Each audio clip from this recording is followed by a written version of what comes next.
Beatitude, Archbishop John. We are very grateful to be here with you in Albania. We've been traveling for the past couple of days, and it's been extremely beautiful, and we really thank you for your time. You are welcome. To start, could you tell us a little bit about your background growing up? I understand you came from a Bektashi Muslim family. What was that like for you, and what factors led to your eventual finding and secret baptism into Orthodoxy? Now, to understand better is to know well the history of Albania. My ancestors were Christian. In the beginning of 19th century, maybe from heavy taxes or something, they changed the names. Because if you became Muslim during the Ottoman Empire, you are excluded from some taxes. And they joined a Sufi group, Bektashi, mostly of the southern of Albania are Bektashi. And, but they were not converted, because the process was not somebody goes to them and preached and they were convinced for another religion. It was mostly for economic reasons. But still, in their villages, still are churches, and some of them take care for the churches. And now, but in the time that I was grown up, there was no religion. It was abolished every kind of religion. So my first contact with religion was when I was 18 years old, and somebody brought to my house, a friend of my brother, a book, and was the gospel. So my first contact with religion was in that. It was not like I was practicing another religion and after I was converted in another. This is a phenomenon, a usual phenomenon in Albania. So the people were grown up without religion, and were most kind of a journey they were looking for. And I believe that every human being is a seeking being. They are seeking something. The problem many times is that we don't understand what they are seeking. So in one way, I was lucky, but it's not just luck. So God has another plan for everything. That I had the chance to find a gospel. In that time, it was very difficult to find the gospel.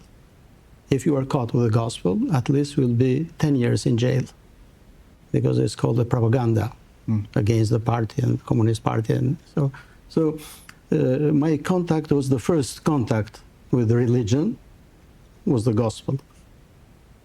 What was it about the gospel that compelled you or made you feel as if this is something you should move towards? Yes, I came from a very large family. We are 8 children. I am the youngest. And a large family, sometimes it's a lot of joy.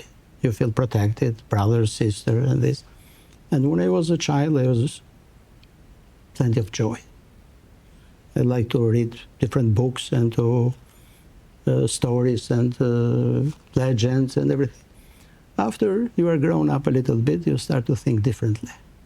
You are more interested in some books in philosophy and history and this, but the joy was going on. It's not more the same joy. And I was in the last year of the high school. I have learned French in the time. And like I said, that this book, the gospel, was in French. They brought me.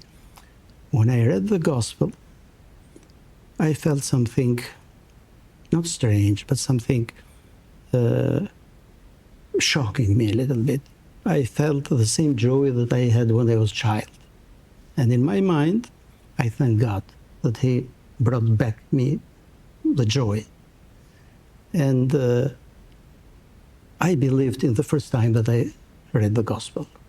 Sometimes I call a kind of psychological truth. The way how somebody tells you something, you believe that it's true, without having facts. So the same I felt when I read the gospel. I was convinced that was truth in this book. And so started my journey. After you were baptized, what was it like for you in your early years being an Orthodox Christian? And then when did you think that ordination was possibly a path for you? In the time, the church didn't exist. there were some very small groups, a kind of underground church. I was in contact with a friend of my family, and he was part of this underground church. I was the youngest of this group. So it was a group maybe no more than 10 people. And we didn't have a liturgy. So every Sunday, let's say, so I was baptized in a village in Vlora because the priest lived over there. He was a hero. During the persecution, he did more than 3,000 baptism and marriages, and all in secret.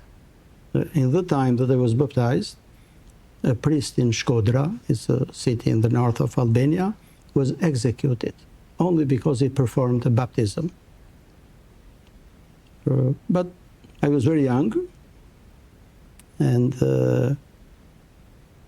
full of joy from the book.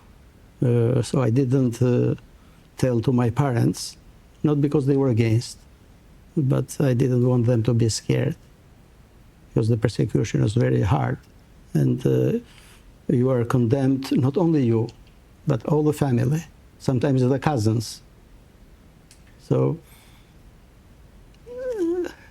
I was with my godfather, the priest, and the son of the priest was around the house to see if somebody will come, so to tell us, in the basement of the house.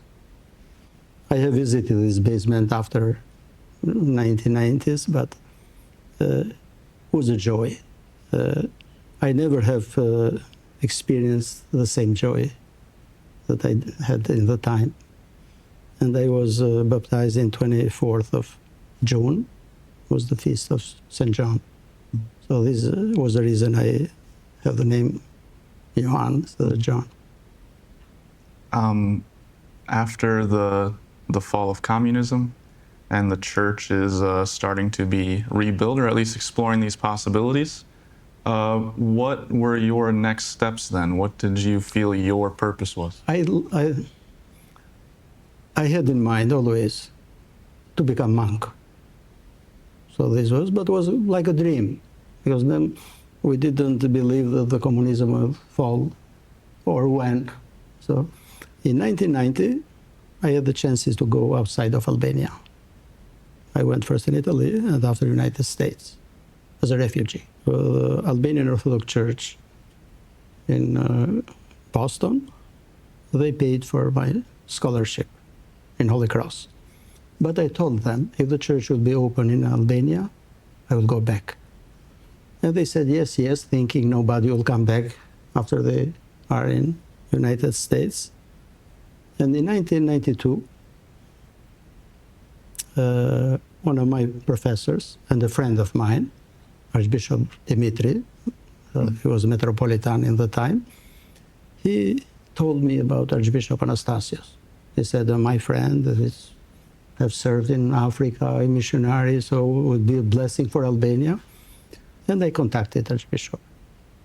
We had a very long discussion in phone, maybe 2 hours.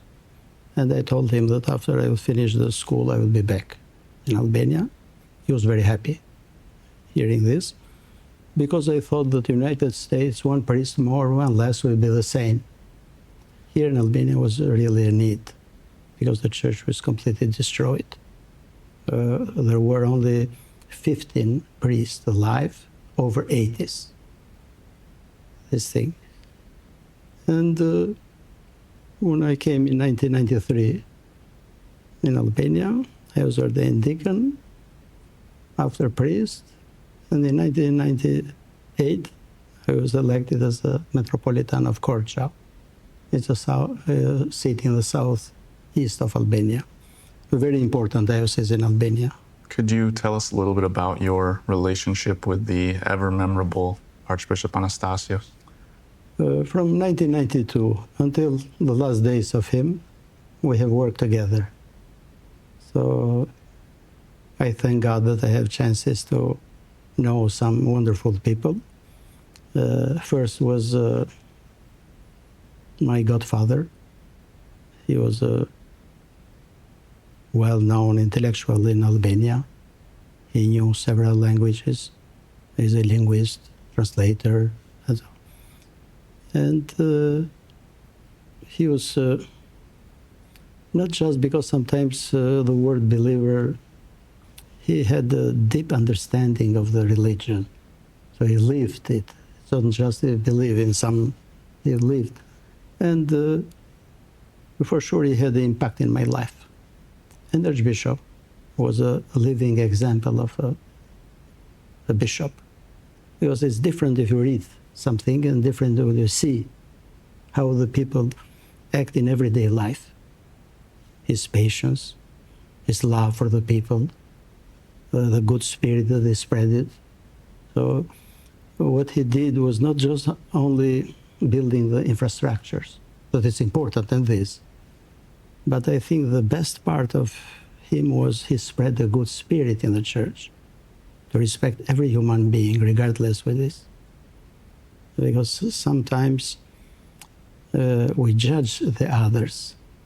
So we have lost the feeling that we are not a courtroom. The church is a hospital. And a doctor cannot fight with a patient while you are sick. Because they are sick, they come in hospital. And the church is a hospital.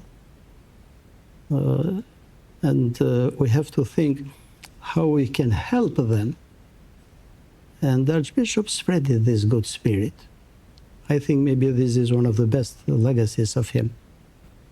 For sure, we are thankful and for everything that he did, building churches and all schools and everything else. But the most important are the people. The buildings are tools. The goal is the people. And for me, it was a very important and deep experience working with Archbishop. We were few people in the beginning, so the work was almost every day together. After I was in Korča, still we were working together for many things, but still I was a little bit more in distance. So I have co-worked with him for more than 33 years. In your own personal work, you translated some of the writings of the Church Fathers into Albanian, Yes. wrote the first dogmatics textbook in Albanian. How did you choose which writings to translate to help the Albanian people understand the Orthodox theology? I thought what is most important for them. The first translation was the Orthodox faith of Father Hopko.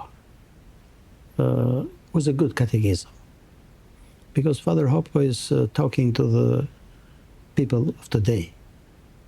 There are plenty of books for catechism, but sometimes they have a different language addressed to different times or different people. And in my experience from the confession mostly, I see that sometimes we have lost the communication with the young people. So sometimes it's a linguistic misunderstanding. Let's give an example. If you say to young people, now that you are living in sin, say nothing to them. Or you will be upset and will leave. Or you think that you are coming from middle age. If you say to them that something is going not well inside of you, he accepts and is open and you discuss with him. You are saying the same thing, but the word sin is so much charged historically. And there are plenty of other words. So we have to learn their language. And this was why I translated the book of Father Hopko, because in my understanding was a very good catechism for the modern man. So he addressed to people, real people, not hypothetical believer, the real. It's like in the hospital. You should have a real patient, not just only from the book. You open vademecum and you find the medicine. Maybe the people that's in front of you have other things. And I wanted them to know something from the fathers. In my understanding, I agree 100% with Father Florovsky that said the church fathers are more modern than our modern theologians because they speak the truth. And everything that is true is for every age. The Lord himself said, my words are forever because they're truth. And for the school, it's very important to have a text in dogmatics. At least we have to know our doctrine. In our life, we should have the doctrine, and we should have our personal experience with divine. Because without this, the doctrine will be a very dry philosophy. But the doctrine is very important because the human mind can go wild. Like Saint Basil the Great said, the dogmas are to protect us from our own mind. So we have to both of these things. And the students, for sure, that will be future clergy, they should know the doctrine. I try to write a book that is simple, to be understood by all, and to be cautious for the terminology. You know, sometimes people cannot understand. You can say the right terminology, but they don't understand. So this was why I prepared this book. I wanted to have a very large dogmatic book, but in 1998, I went in court as a metropolitan, and so I didn't have the time that I had when I was teaching in school. Mm. But still, I have translated many other books, different articles, a kind of I did to explain all the sacraments of the church. This was mostly for the clergy. So not just only explain, but to have a deep understanding of the sacraments, baptism, and all they have. And in the time was a help for them.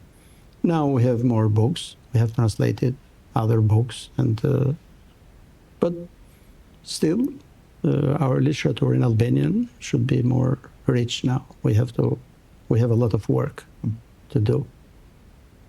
A lot of these holy people, the church fathers that we read, were monastics. Yeah. How do you see the role of monasticism in Albania today, and are you seeing a revival at all? Like I said, the church here was destroyed completely. The first goal for us is to spread the values of the gospel, and so to spread the evangelium, the good news. And like it's in the history, from St. Paul to St. Anthony the Great, were 3 centuries. So our duty is to sow, and with the hope that something will come. I see a movement that people are interested now in the monasticism, but for sure we have to be very cautious, because become monk is not like many times we misinterpret. It's a romanticism, a mysticism. It's not like this. Becoming monk, it's a deep decision to live a different kind of life. I say to many people that think that they're candidates or some, to become a monk is not a choice. It's when you have no choice, that you cannot live another life. Because if you have other choices, maybe during the journey, you will give up. So it's very important why, in the ancient rite of tonsuring a monk, the abbot or the bishop will ask the candidate, why you came here. And this why is very important. Why you want to become a priest? Why to become a monk? So it's very important, the why. And this is for the missionaries. Because we have seen in the missionaries sometimes people that came not for the people here, but for their own.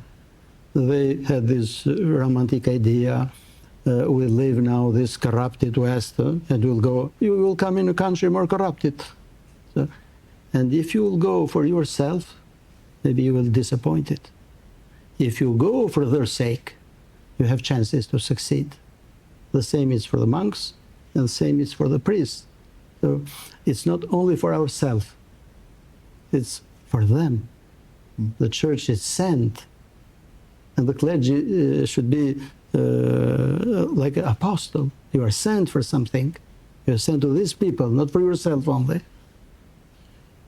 So we have now we have started this, but it will take time. I think it will take time. We were more focused to spread the faith because we're a generation that didn't have access to the religion. You mentioned the why, how that is important. At a time when many young Albanians are emigrating abroad or trying to figure out their why, how does the church keep them connected to their roots, connected to their faith as they're kind of searching? For sure, it's not enough just only to say to them, because there are different reasons for different people. There are people that have a real reason. There are people, maybe they don't know what they want. And there are many like this.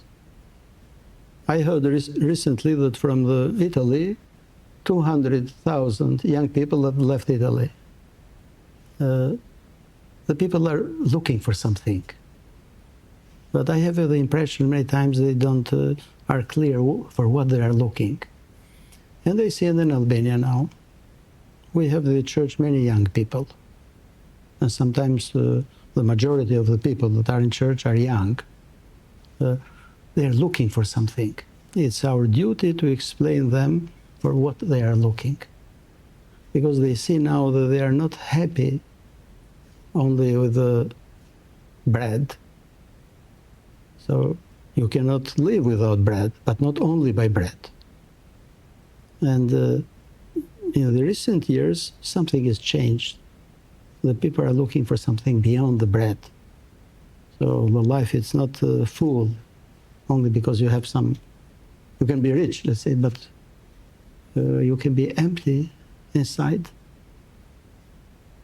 We are created according to the image of God, and we cannot find rest in the other things.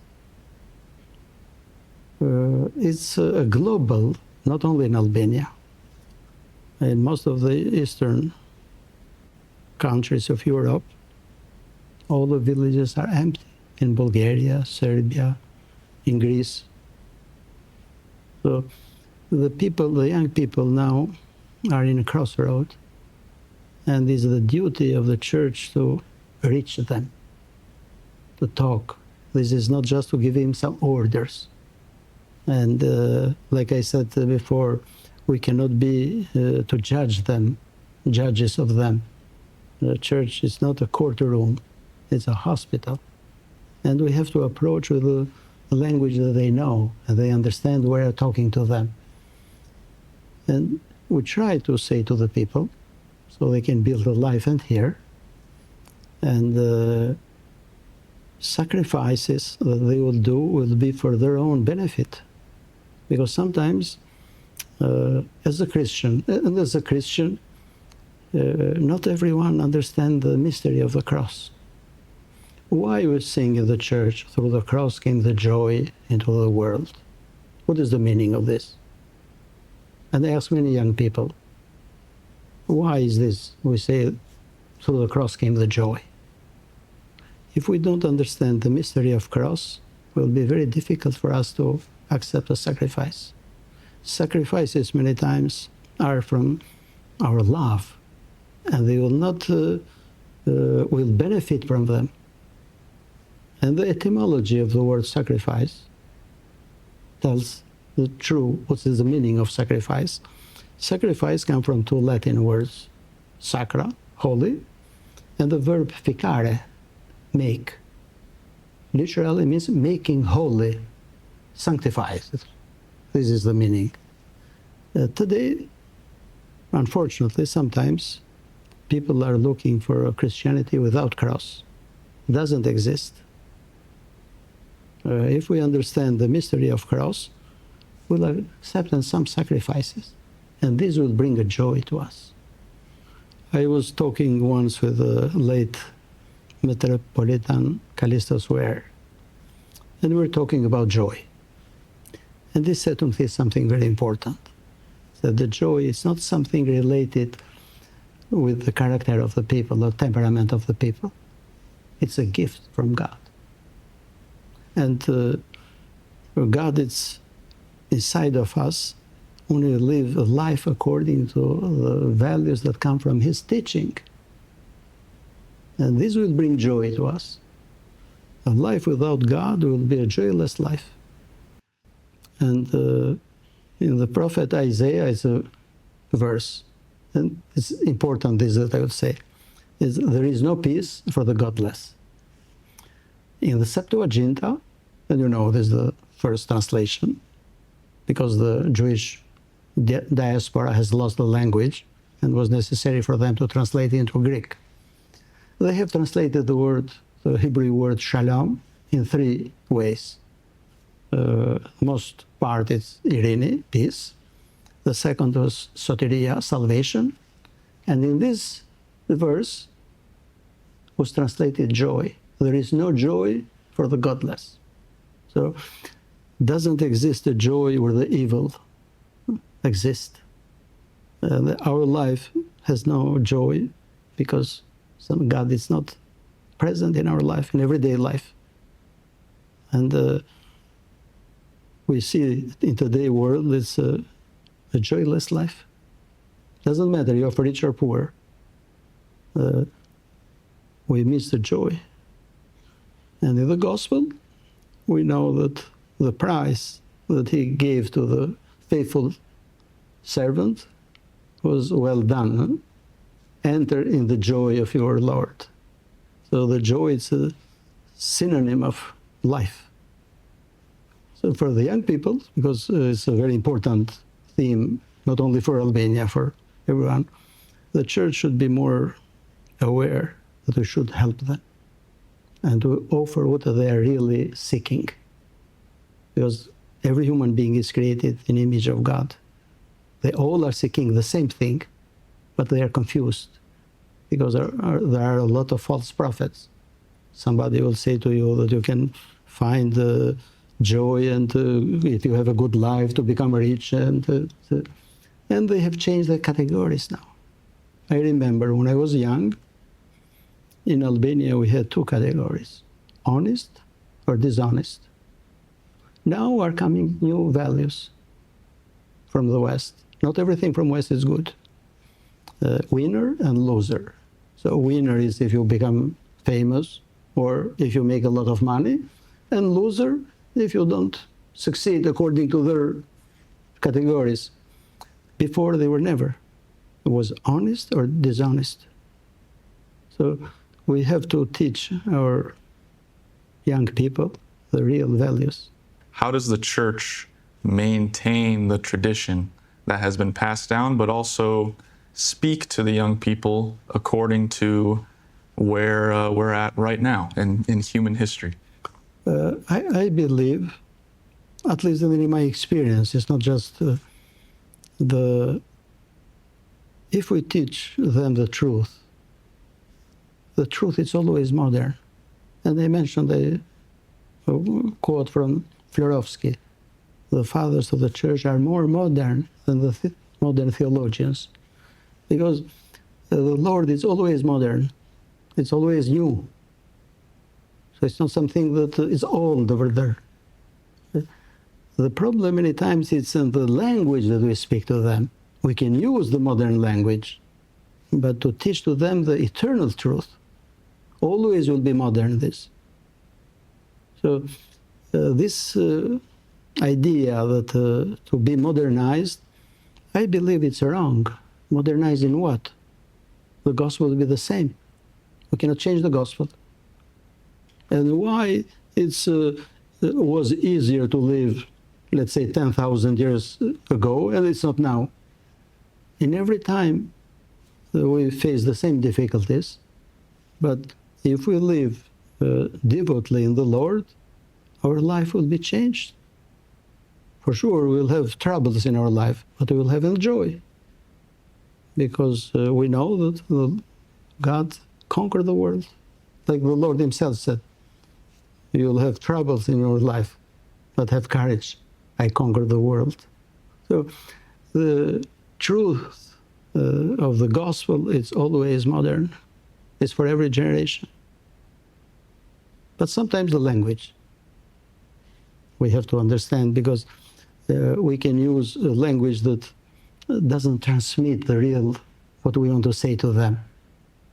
You maybe know, let's say, ancient Greek. And you can say, transmit to the modern Greek this truth. And they will not understand. If you speak to them in the modern Greek, maybe they will understand, but the truth is the same. This is what we have to do with the young people, to speak in language they understand. We cannot change the values. So for the modern man is now a different religion. It's the same truth, the same gospel, the same Christ. Yesterday, today, tomorrow is the same Christ. In Albanian Orthodoxy, how has the church here maintained its own identity? Obviously, the church was rebuilt with some help from people outside Albania, and there are these great centers like Constantinople, Moscow, but how has Albania maintained its own identity? Well, now, the real identity is the Christian, first identity. And here is the Orthodox Church in Albania. We are not a federation of churches. Sometimes we have lost this. We say in our credo, in our creed, I believe in one holy, but sometimes we don't feel this. Still we see the church in the measure of the nationalism. Doesn't exist Greek church, Russian church, Romanian church, Albanian church. Is one Orthodox church in Albania, in Russia, in Greece, in Romania, whatever. And the church doesn't deny ethnicity, because denying ethnicity is denying God. But we cannot judge everything in the eyes of the nationalism. And every human being is called to love the country that he lives.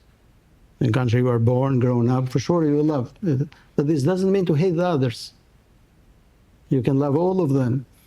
And here in Albania, we believe that we are part of the one holy Catholic Apostolic Church, but we have our identity, another language, another history. But this is not that can separate from the others.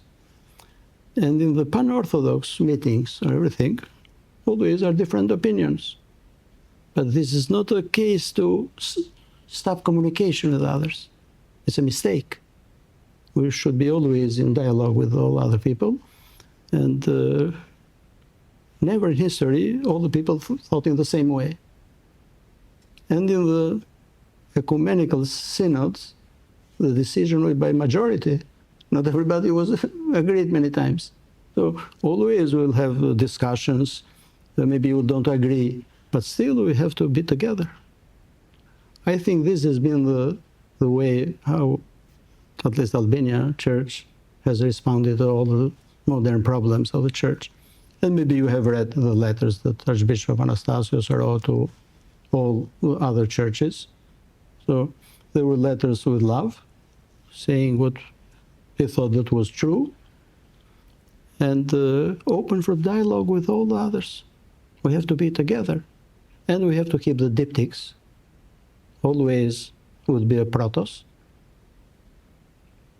and is the ecumenical patriarchate. We have a diptych, but Archbishop Anastasios, once in the meetings of primates of the churches, said these things. For sure, it's a protos, the first. But this doesn't mean the second. For example, the protos is a general, the second is a major, and so on. So they are the same, but somebody's first. Without this, the church will lose the control and we lose the unity. And we should keep the unity with every cost. It's very important. It's part of our witness to the world. And unity always requires humility, truth, and love. But this doesn't mean that we'll change our, I use the word that you said, our identity. But the core of the identity is a Christian. So if you are a Christian, it's fine. You will speak maybe different languages, but it doesn't mean that you are different. Mm-hmm. This is, I think, what we have thought about all this relation with others. We respect all other churches. We want to live in peace with everyone. And, but this doesn't mean that we can agree for everything. And if you have a lunch, you cannot agree all the people with the same, not for more important issues. Mm-hmm. We're at a time right now in the worldwide Orthodox Church where it seems people are pressured to either be on Constantinople's side on certain issues or Moscow's side for certain issues, but like you said, we're one Holy Catholic Apostolic Church. It's the same church, and this is not taking sides. One side is always the truth with Christ, but there are different opinions, and we have to solve this through love and through a dialogue. Because if you create sides, you create a war. Yes, and the Albanian Church has stood firm on the decision with the Tomos of autocephaly given to the Orthodox Church of Ukraine.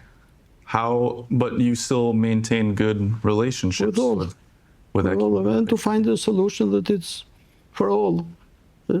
Taking sides always it's wrong in the way that it's not that someone is good and some other bad. If we talk about these categories, always they divide. We are all brothers, and we have to find a way how to solve the problem together.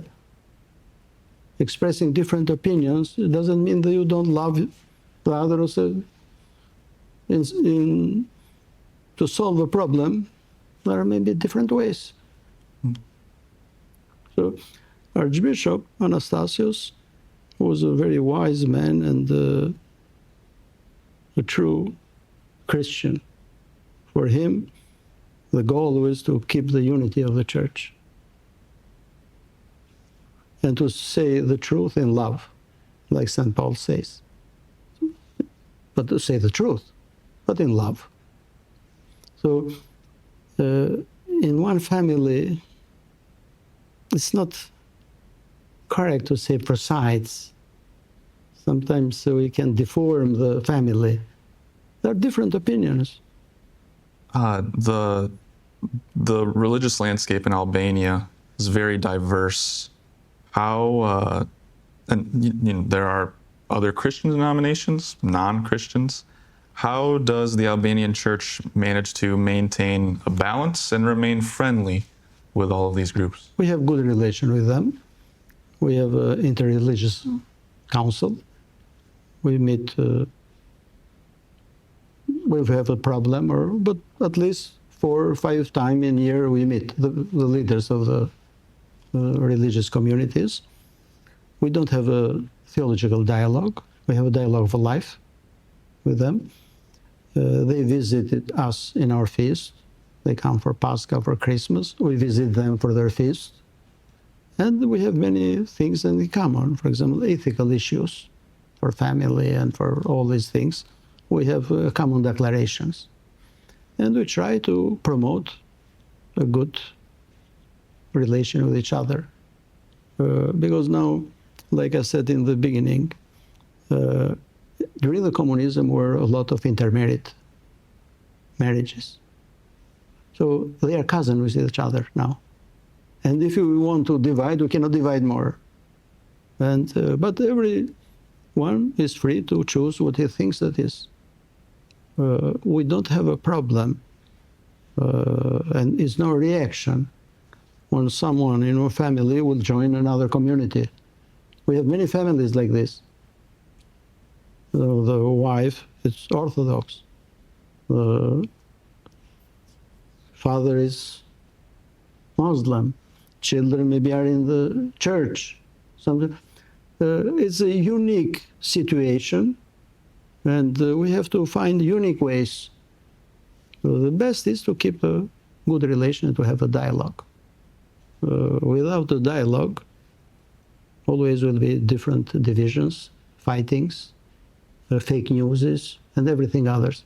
So if you have a personal contact, you create another relation. You see it's a human being in front of you. Doesn't matter the name and this. We never should forget this. Every human being is created in the image of God. And the saints were able to see this image in every human being, regardless who is. So as Christians, we have a theological support for this dialogue. We have to respect all these others. We don't compromise our faith. For this reason, I said we don't have a theological dialogue. We have a dialogue of life. And thanks God, has been a social peace. We didn't have conflicts between different communities. They don't complain, or one member will come in church from them. He can decide.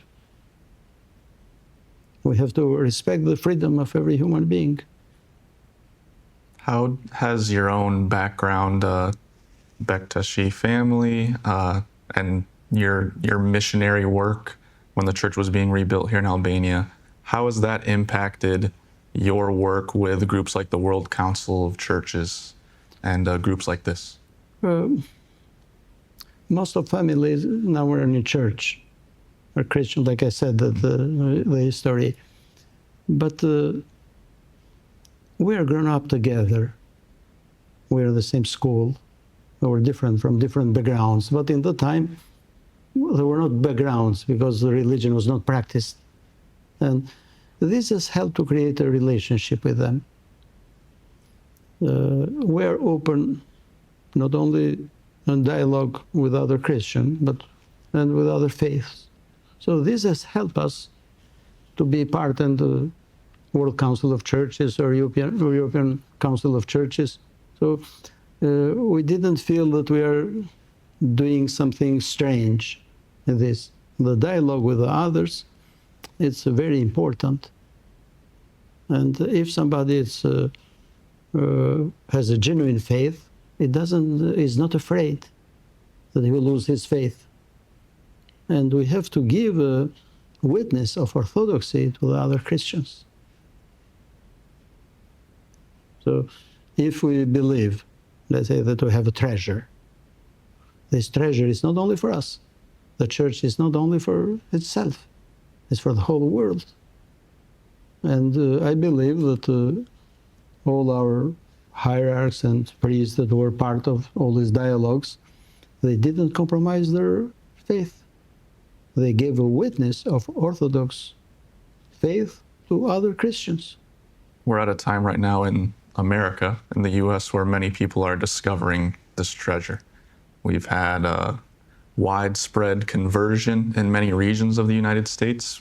People are coming from all backgrounds, no religious background, different denominations, and they show up to an Orthodox church and they think, you know, I want to give this a try. I want to see if this is the truth.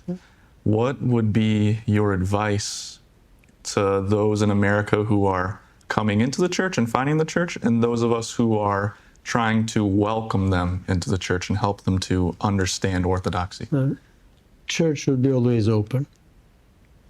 It's not our church, the Church of Christ. We are stewards. We can be good or bad stewards. So we have a responsibility. The church belongs to Christ. And Christ is calling all humanity It's not a special group. So because sometimes we have the impression that it's our church. So it's not ours. It's Church of Christ. And not only will we welcome them, but we should go and find them. Go and teach all the nations. It's the last commandment. Unfortunately, like Archbishop Anastasius has called, the forgotten commandments. The church is always in mission. I will quote another saying of Archbishop Anastasius that said, a church without missions is a church without mission. What is our mission? We have to go and to teach them, to expose to them this treasure. If we believe that we have the light, if we don't share with others, our light will be distinguished. And we lose after. It will be a real light, but we will lose. Only spreading and sharing with others, the light will be increased into us. Because it doesn't belong to us only. It's a gift from God, so we have to share with all the world. The mission, it's not just an option. The church cannot exist without a mission. The mission doesn't mean just to go in other countries. The mission is in your family, with your friends, with everyone. We have to share. Like what said the Lord to this man that he healed from demons?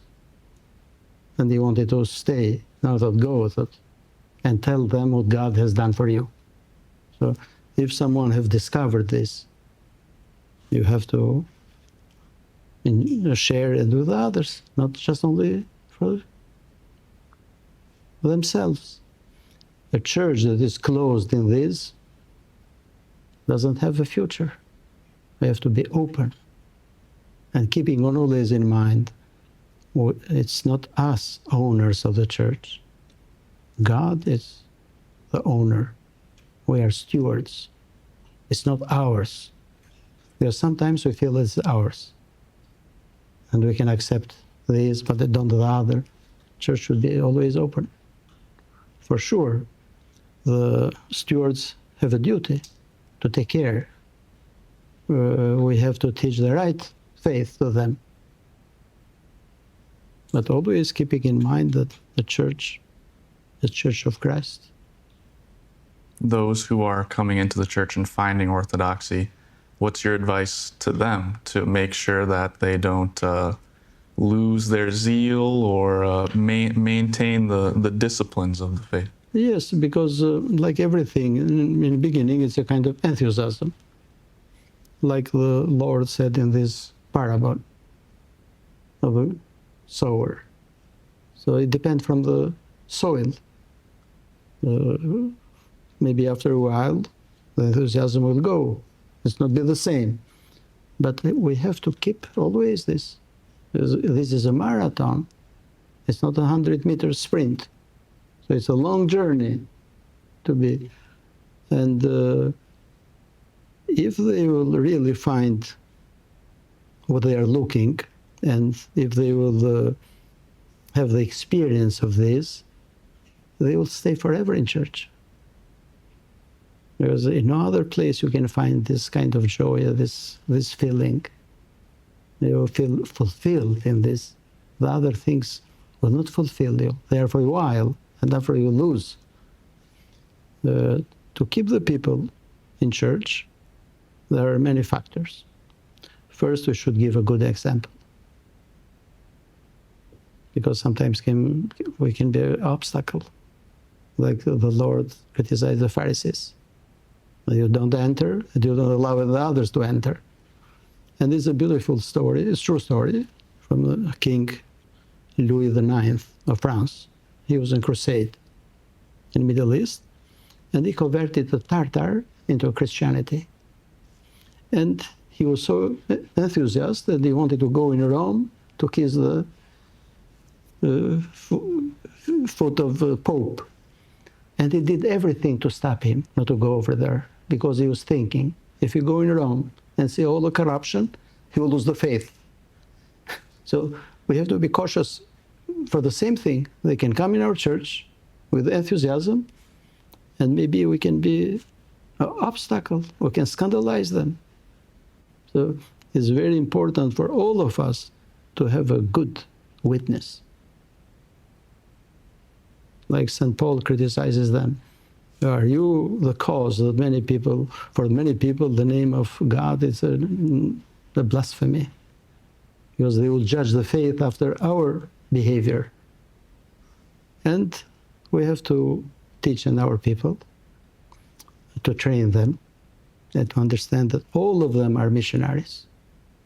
All of them are sent for this. And they accept them with love. They're doing a mission.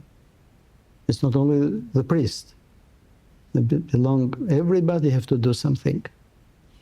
St. John Chrysostom, in one of his sermons, he said to the people, if you see a poor people in the streets, don't say that why the priest don't help him. Do you? You are called for the same thing. And this, all the people who come in our churches should be welcomed by all. If they see a living faith, for sure, they will stay in the church. If not,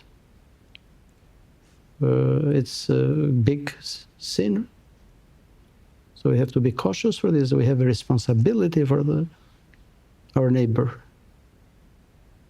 We cannot say that I am not the steward of my brother, or like Cain said. We are stewards of them, keepers of them. We try as much as we can to do the same thing here. So to welcome them, because there are many people that come, to welcome them and to share the same faith that we think that it's good for us and for them. But it's not only for us, because sometimes in the Orthodox Church we have this, like it's ours. It's not ours. It's ours, but not only ours. It's not for the others. It's the same like the wrong doctrines that we spread now. Many people now say, it's my life, I do what I want. First, it's a lie. It's not yours. It's a gift from God. And the second, it's not only yours, because the life of parents affects the life of the children. And the life of children affects the life of parents. The Christians understand the human being as a communitarian being. Our existence is not only for ourselves. It's but not only. It's for the others around us. We're affected by the life of each other. And this is the church, it's a community. It's not individuals. And we have to teach people and to live what we preach. Because sometimes this is the tragedy. We can preach very well, but the life is not according to our words. And we see from the gospel for what things God criticized Pharisees. Do what they say, but don't do what they do. The treasure is very good, but it's a big responsibility. So you cannot have privileges without responsibility, and no freedom without responsibility. A well-known psychiatrist, Viktor Frankl, he said something beautiful. In the United States, it's missing a statue. They have built a statue of freedom in the East Coast.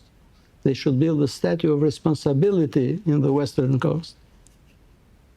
They are together.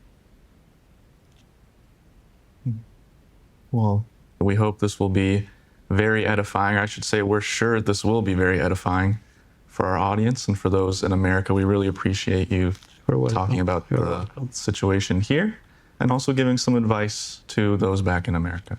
Thank you. Thank you.